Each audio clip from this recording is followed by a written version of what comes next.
So Dermot, we're here in Dundalk walking along the riverside, and today is an important day because today is World Mental Health Day, but it's also the third day of our novena to St. Gerard Majella here in Dundalk.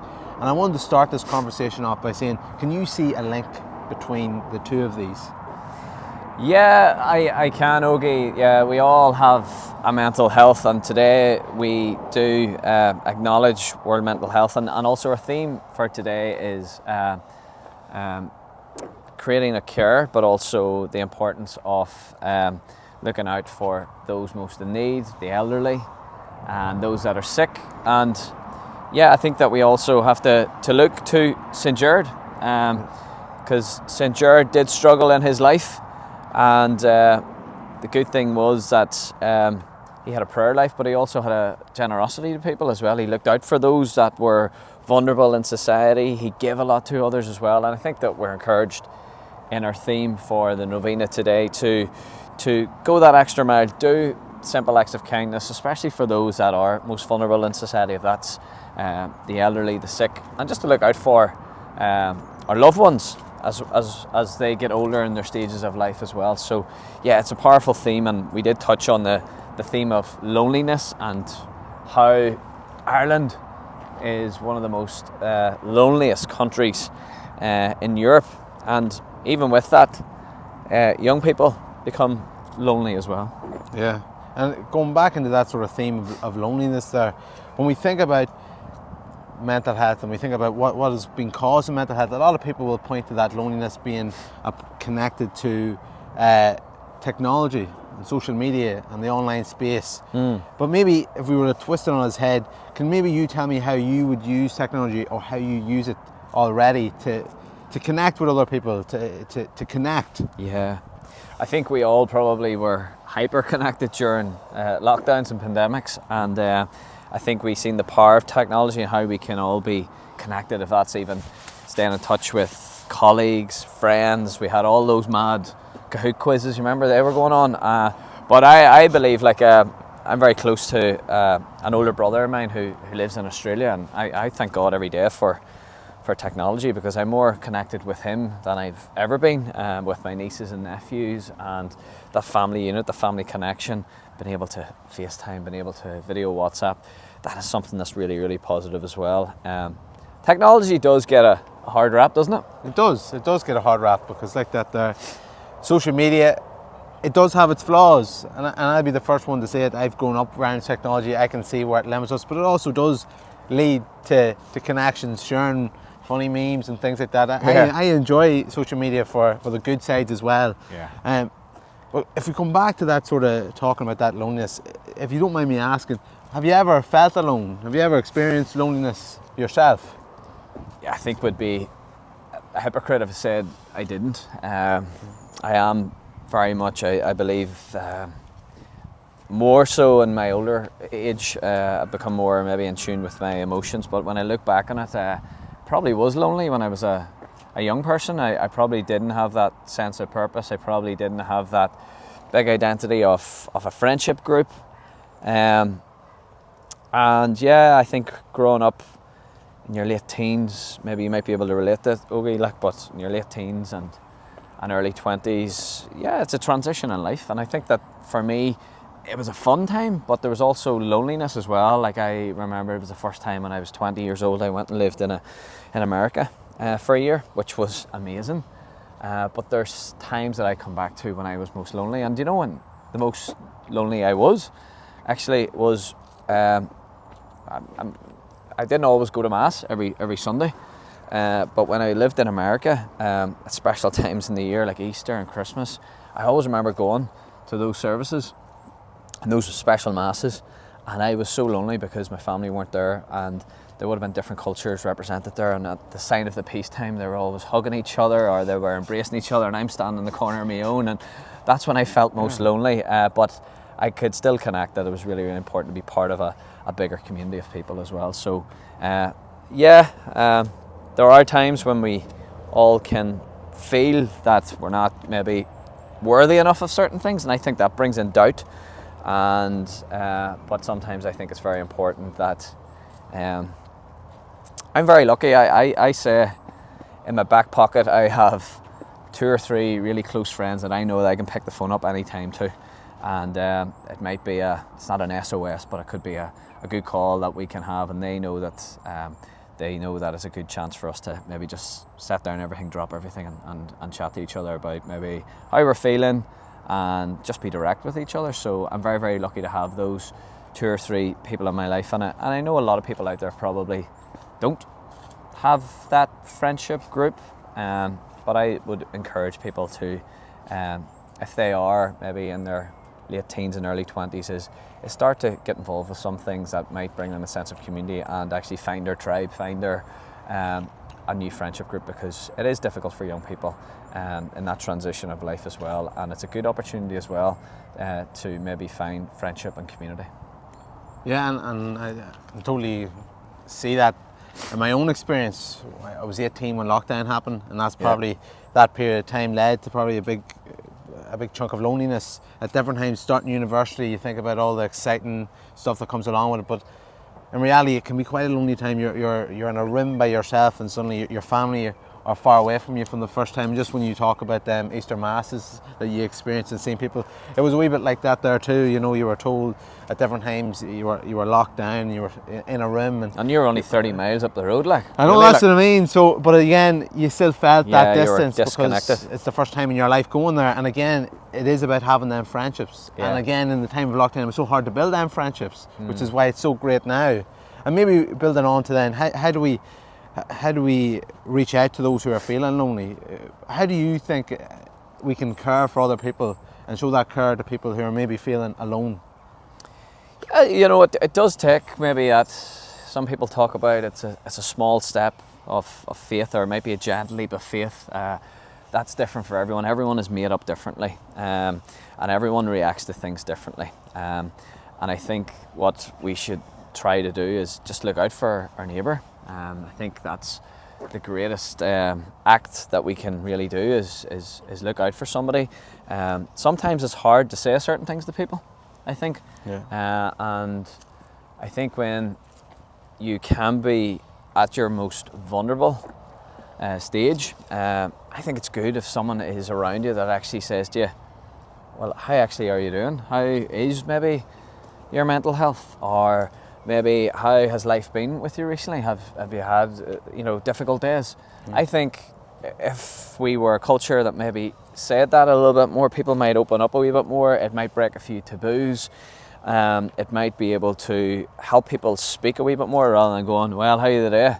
Or, well, what's the crack?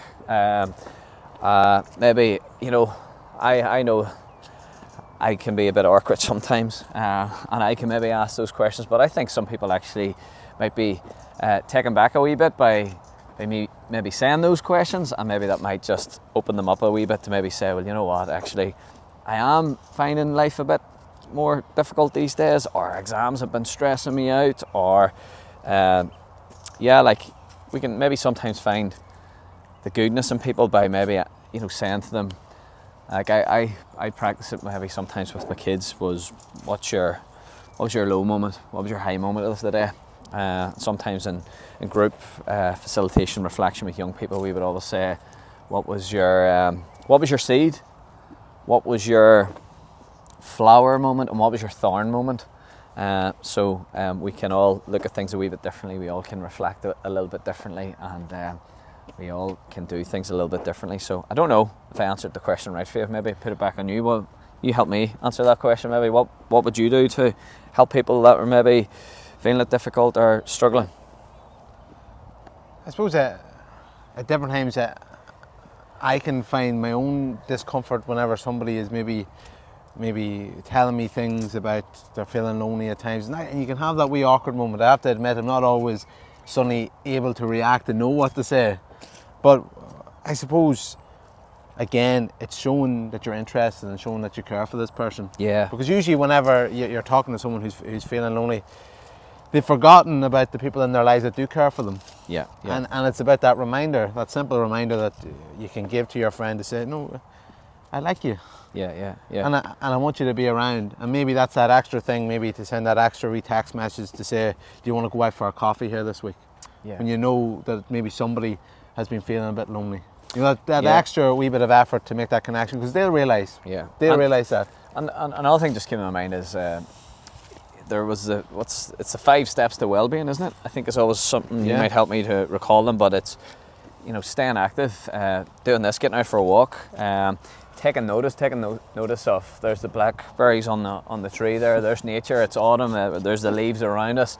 It's learning something. I think that's always really, really cool, like learning something by doing this walk and talk with you now on filming. This is something that we had an idea for, we wanted to share, especially on this particular day of World Mental Health and different things as well.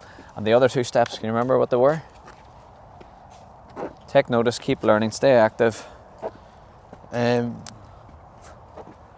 it look out or something? Looking out for others. Look out for others was the 4th one, and the 5th one, don't know if we can remember, but we'll maybe put it in the caption later. Maybe put it in the caption later. But I think there is another word that I don't know whether it is step number 5, but I think it's a great thing to look at.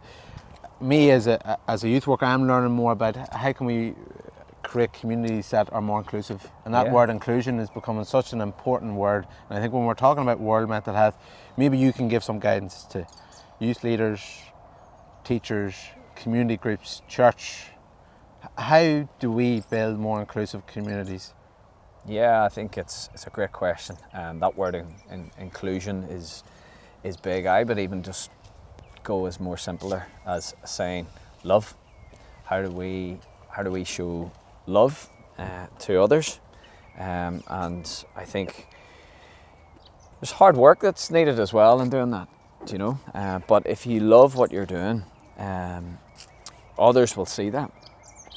They will see through your actions. I think it's St. Francis of Assisi once said that we should always preach the gospel, and if necessary we use words. I always love that, and just it was his feast day last week there, and we all can take notice and relate to nature and animals, and St. Francis had great quotes as well.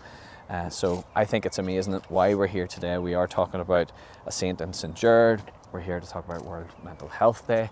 But yeah, I think we can look to the saints for inspiration as well. I think it's really, sometimes we should never think anything different around that. The saints are an amazing inspiration, and they've given me great strength in times of maybe doubt, in times of loneliness, and they're absolutely amazing role models. And I think we should turn to real role models in these times, and role models that have lived and walked and been real ambassadors for generosity, love, inclusion. You talked about inclusion there, so you know St. Gerard was an amazing person that included everybody, and we're very, very grateful that we are able to walk and talk about an amazing person, an amazing saint. But I think there's loads of ways that we can do that, and we just have to keep it simple. I think Ogie is another way of doing it. What about you? Any tips of how to bring inclusion into the space to support young people? Yeah, well, I like what you said there, Dermot, in and around how, you know, love and role models can play such an important role in inclusion.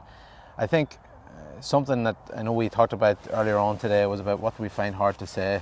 And I think, you know, we have to build inclusion, we have to challenge ourselves to realise who's not in the room.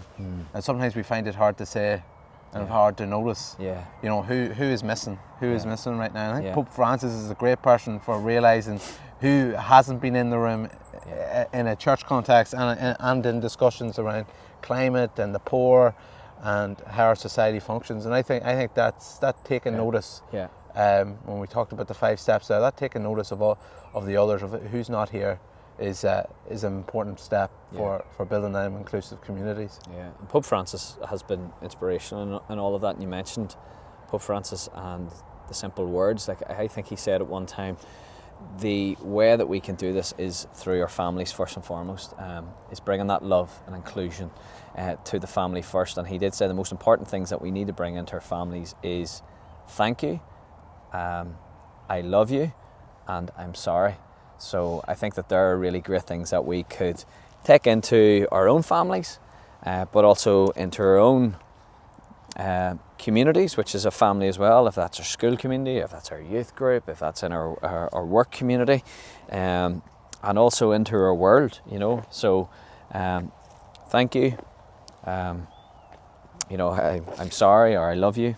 So I think they're important things that each of us can do. We don't necessarily have to say them to a colleague or anything like that, but sometimes that breaks down a bit of vulnerability and being able to say, you know what, I'm sorry, or thank you for doing that, or I loved what you done there with young people today, or I loved how you were able to give something over to someone else, you know. Yeah, well, Dermot, if you're all right, I think that would be a perfect way to end by saying thank you. Thank you. By saying thank you, and also thank you to those people behind the camera, Quiva. I hope you enjoyed this little chat, and yeah. Super. There we go, super. Thank you. There we go.